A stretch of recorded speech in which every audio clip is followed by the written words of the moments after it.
Okay guys, I want to show you guys the progress that I've done so far. You know, you've seen me putting the car together in the GoPro footage, and I'm going to show you a bit of how it's going. I put most of it together. I didn't really have the GoPro with me to show you guys exactly how I put the trunk together and all that stuff, but I can show you right now. It's still faceless BRZ, but the difference is now it's painted. So I went ahead and painted over the windshield just because the windshield is cracked and we're gonna replace it anyways, right? And just wanted to show you guys something cool.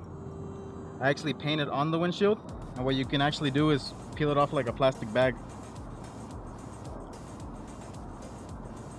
Look at that, the paint turns into like a plastic. So that's pretty cool. So this windshield didn't really matter if I painted it, so that's why I didn't cover it. I still have to do little things here and there.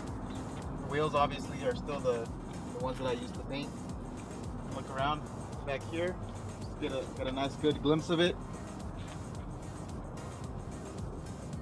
I actually went ahead and put together all of the trunk again because it was completely taken apart. Put the Subaru logo on it, put the lights, put the reverse light down there, basically line everything up. And all this area is pretty much built. I already went ahead and polished the whole car. What I do to get a shine on it is after I'm done painting it, it has a little bit of orange peel because you obviously can't get it perfect. Even if you have an oven, it'll still show some orange peel. But what I do is I sand buff it. So I just hit it with 1500 grit sandpaper and then polish it, you know, with 3 steps to make sure that we get all of the scratches out. And it actually comes out really nice.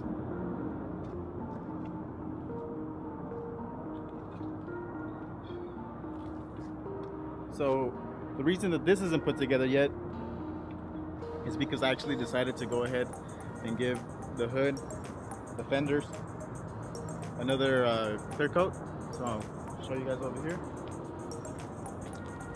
So here's the hood, and here are the fenders. So obviously just give them another coat. I still have to give it a sand polish, so I'm gonna go ahead and sand them down, you know, get all the little imperfections out of them, and go ahead and give them a good polish. That way they look nice and smooth.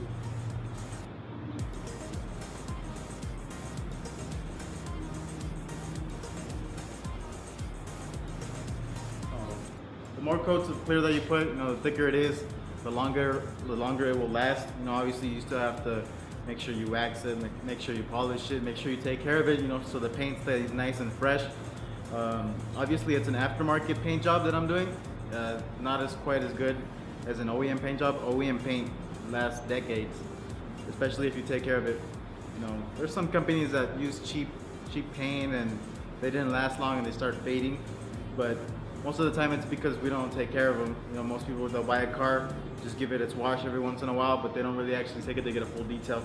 So that kills the paint. So we're gonna go ahead and give it a good polish, give it a good waxing. That way it's nice and shiny. So we're gonna go ahead and continue this with some GoPro footage of me putting the front end together, because I have to still put the headlights, the hood, you know, the bumper, and all the little brackets that go underneath. Let's go ahead and continue on that.